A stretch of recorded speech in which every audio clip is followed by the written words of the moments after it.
I try not to make it a habit to swear on the channel, but fuck cancer. And I'm sure you could tell by the thumbnail that today's video has the potential to be quite triggering. We are indeed talking about childhood cancer. So if you want to click off, you can, but I'm going to ask you not to. And here's why. We have this supposedly omniscient God that is looking on. He is watching every single one of these children that gets cancer and every moment of horror and pain and suffering that they are going through, and does nothing. So the improper response, I think, is for those of us that can do something to turn away. Let's watch like God, but then let's take action in the way that he doesn't. You'll see in the right corner underneath this video the chance to donate to St. Jude. From my research, St. Jude seems to be one of the best places to put your money, as they use the funds to make sure that parents who are dealing with a child with cancer don't have to worry about finances at all. Not for travel, not for housing, not for food, not for treatment, not for care, for nothing. And in addition, they're doing some of the most leading research, especially for some of the most harmful childhood cancers. So we're going to get into some numbers here in a minute, but first we're going to watch this clip and talk about it. It's going to be triggering, but stay with me. Why did God give you cancer?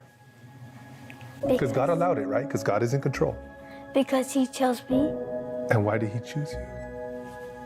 Because I'm a special boy. You're a special boy. You are. But you've been through so much pain. Why did God say yes to that? Because he chose me to do it. And are you mad at God? At all? No. Why? Because I'm glad that he chose me and not one of like Maddie or Emma. Why? Because then they're gonna have to go through this. And you don't want them to. I wish I had cancer so that you wouldn't have to have it. But God said no, huh? I have a question. Why do you still smile? Because even though I have pain and stuff, but God still makes me happy. Yeah? And I don't like be sad or mad at God. You know, hon, every single day you smile. That beautiful smile. Even when we're in the hospital, you smile. You always smile. This is not about the individual. This is not about the father, Timothy. We are not going to tear him down. I watched the whole 20-minute interview with his son, and I think there are some things there that are not good. I think there are some things there that I would not do. But as someone who also has a 7-year-old, but that 7-year-old has not had cancer for the last 6 years, I have no idea the toll that takes on a family. And the one thing that does seem clear is that this is a father who does love his son, and they're coping, and he's trying to help his son cope. And they're using what many people throughout all of history have used in these kinds of situations: religion. It doesn't make it right. It doesn't make it good. It doesn't make it true. And in fact, it can do harm. And that's what I want to talk about here in a minute when we talk about the financial part. So how we are going to use this video is as an example of the kind of thing that goes on, because what Christians have to do as they work through their cognitive dissonance is somehow try to rationalize, try to excuse their God, a God of love and justice and fairness, a God who sees and knows everything and has the power to change it, but doesn't. That's a lot of things that a Christian believes that work completely against them when some horrific tragedy, like their 1-year-old getting cancer and having it for the last 6 years and losing his eye and going through constant pain and suffering as he fights this horrible disease. That is in direct opposition to this, unless you start doing the heavy lifting for God. And yes, obviously we're pretty much just talking about the problem of evil or suffering and all of the different Christian apologetics, but I thought by showing a particular video like this where you see the personal side of just one family who's dealing with this, maybe you can get a better idea of why the excuses fail so much. In speaking about the video specifically, what is the first thing the father does in leading his son through this? At least the father says, why did God give you cancer? Because he allowed it. So he understands God is responsible here. He's not putting the onus on the devil or sin or anything like that. This is just a reality that intellectually honest Christians have to deal with. God gave these children cancer. So I guess props for not taking some of the easy way out. And by the way, if this had been an adult that got cancer, most of the time you get a lot of those excuses. Well, you must have been sinning. What were you doing? God's trying to wake you up. God's trying to get your attention. Better to die 30 years early than have God let you go on your sinful way and go to hell. But there's a reason that childhood cancer is so often used as the example by skeptics when we talk about the problem of suffering. It's because it's so obviously not their fault. And not that we should ever utilize excuses like that, but you can't get away with it with a child. What did that 1-year-old boy do when he first got diagnosed with eye cancer that would ever make you believe he earned it, he deserved it? Now, there are some sick Christians out there who will still talk about original sin. They will talk about the selfish nature of that baby with a straight face. But I think even most Christians would agree, clearly this 1-year-old didn't earn it. Now, if we were being biblically accurate, we could look at generational punishment, which I think is one of the most inexcusable realities of what the Bible tells us about this God and how he operates. So maybe it's Timothy's fault. But no, Timothy is being straight here and saying, hey, God allowed it. Why do you think he allowed it? And obviously he's done a lot of coaching with his son about these answers, but I'm going to try to bite my tongue on all of that as well. So this boy now has to answer and say, I'm glad he chose me. I'm special. This is the warping that his parents have had to do to not have him turn away from God or disbelieve in God because of this. Oh, no. Don't get it twisted. Your cancer, your journey, this horror show that you have been on, this is because you're special. This is because you could handle it when others couldn't. And that's what we hear him say when he says, I'm glad it was me and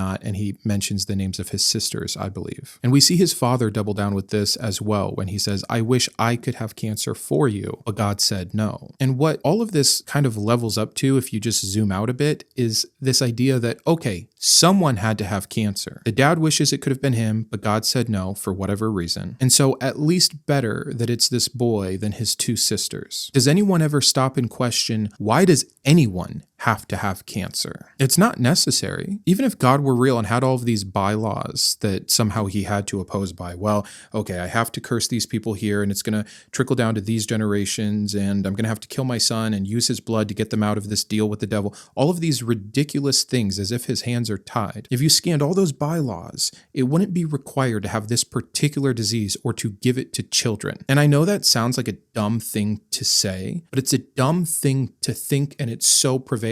In fact, it wasn't that long ago, my father-in-law works with someone who got diagnosed with cancer, a very bad type that seemed like it would be terminal. And my father-in-law, bless his heart, was sharing how burdened he was because this man at work is much younger than himself and still has like 3 or 4 young children at home. And he said to us at dinner very sincerely and with a very heavy heart, I just don't understand. Why wouldn't God give it to someone like me who's lived my life and my children are grown? And again, a sweet sentiment, but as if this had to be done. This false choice is ridiculous. The real thing we should be looking at is cancer or no cancer, disease or no disease, and giving God all the credit that he wants. Because the fact is, you didn't have to make cancer and you did. You didn't have to give it to children and you did. There is no silver lining that this boy got it and not his sisters unless you're playing some stupid superstitious Christian game. But it's a coping mechanism. And they've obviously fed him some idea where he can take pride and feel special, like the sacrificial lamb. And again, I am so thankful for anything that will bring this boy hope, that will bring him peace, that will give him an ounce of emotional relief from what is going on with him. But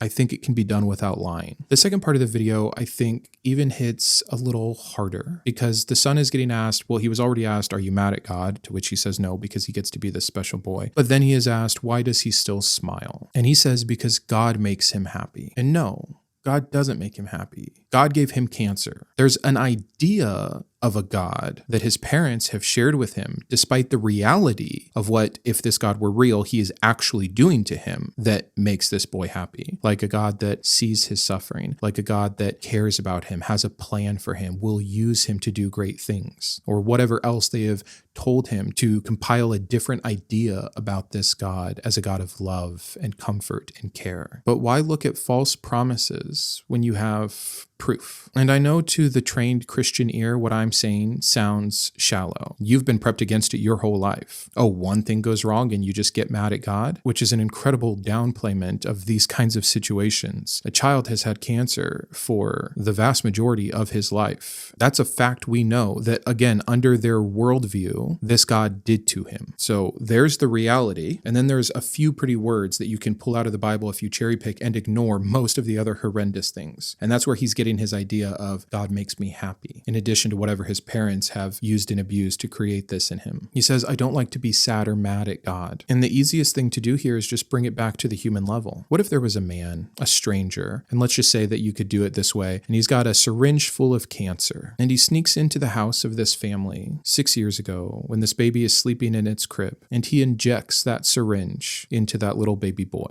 Imagine that boy over the next 6 years dealing with the consequences of that action from that man. And then imagine that boy saying, that man makes me happy. I don't want to be sad or mad at that man. Do you see how instantly sick and twisted that becomes as soon as you make it human? And it doesn't matter how many good things were written about that man. Maybe there's letters out there that talk about how that man is really a good man and he's very fair and he's very just and he loves everybody. Would that matter to you at all if the reality was what I described? No, of course not. And of course you wouldn't stick up for him or defend him or praise him or worship him or talk about how he chose you because you're special. You would be justifiably correct in assuming he's a bad man. But once again, when you apply this to a being who did the exact same thing, just as inexcusable, Christians thank him for it. Christians smile to him for it. That's the last thing that his father is doing here. He's praising him for, even when you were in the hospital, you smiled. Please, Lord, make this stop. I don't want to go through this.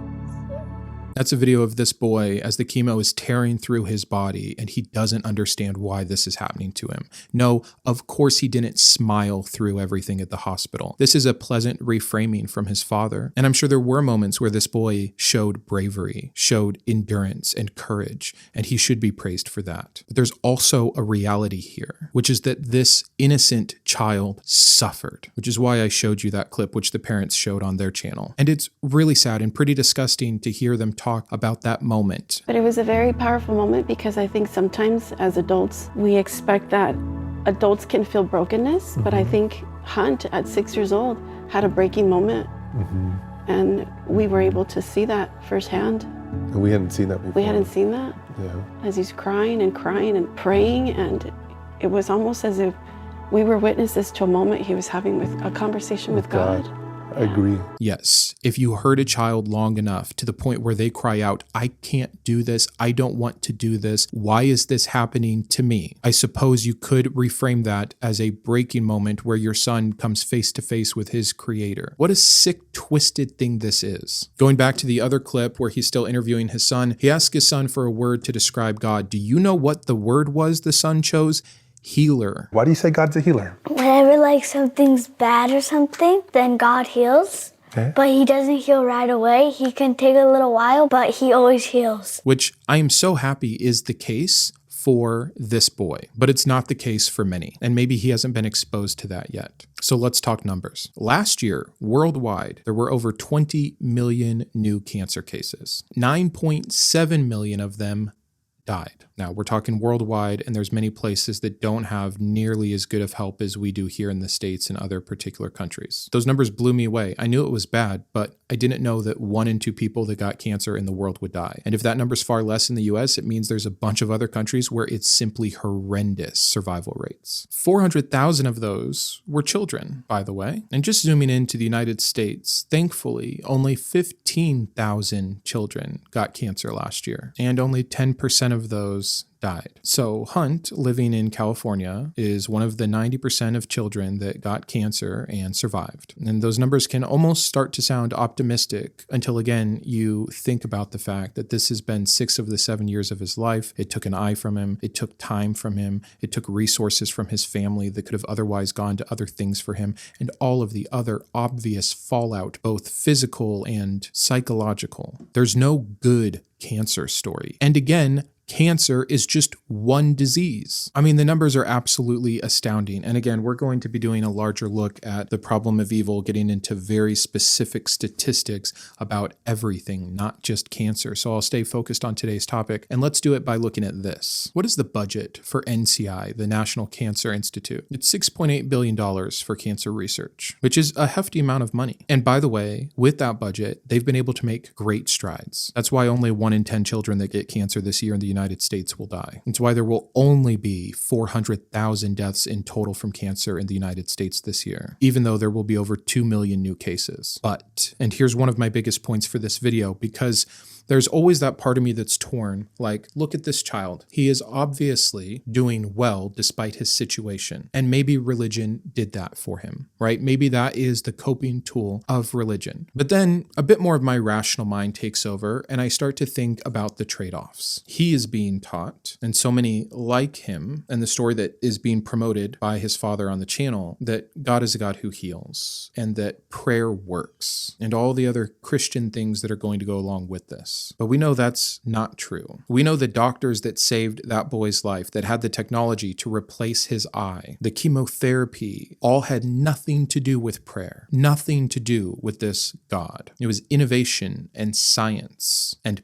people, real people. And I thought to myself, what if every Christian who prayed and gave tithes for 1 year decided instead to put their money where it would actually do something other than line the pockets of their preachers or add a few new pews to the church rows? So I looked into how much Christians specifically gave, and I'm sure there's potential for some margin of error here, but the number that I found was $135 billion annually just to religious organizations. I'm not talking about any charitable giving that they do. Literally, just essentially tithes and offerings to religious organizations. What if just for 1 year, instead of propping up all of these churches that teach all of this falsehood, that yes, they do good, but they also do an immense amount of harm? What if for 1 year, every Christian gave their money to the National Cancer Institute? I know it's not going to happen. I'm just using this as a hypothetical to show you that 6.8 budget would be 20 times bigger than it is. With the exponential growth that we have seen in our ability to fight cancer because of what institutes like the NCI are doing already, can you imagine what an influx of 20 times the resources would look like? I promise you it would move the needle more than prayer ever could, even if there's some placebo effect to prayer, which, by the way, the studies on prayer actually helping in a medical environment do the opposite.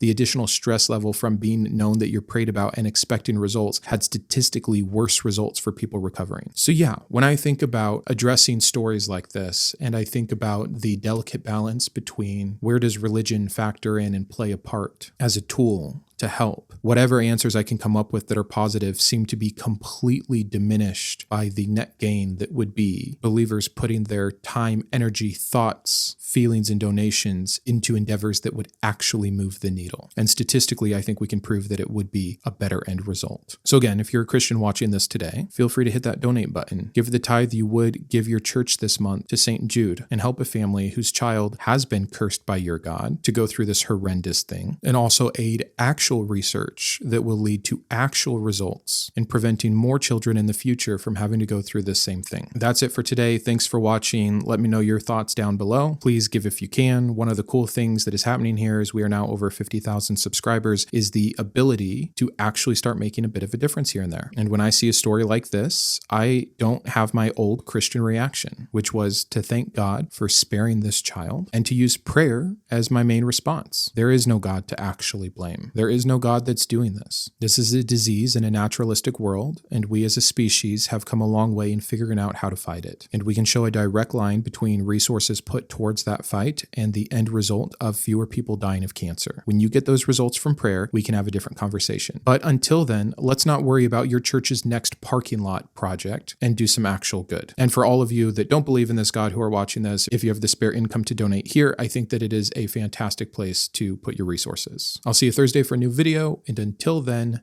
keep thinking. I'd like to personally thank my top tiers of support: my Iconoclast, Ann, Boris GVI, Jason, Joe, Kaboga, Perry, Rocket, Sean, and Strong Rex; my Humanist Heroes, Imposter, James, Jared, Christy, and Thronus; my Atheist Advocates, Caleb, David, Jeff, Jeffrey, Mrs. Webb, Paul, Sparky, and Todd, as well as all of my Secular Scholar patrons. If you believe in the mission of this channel, or you just enjoy its content, please consider joining these fine people.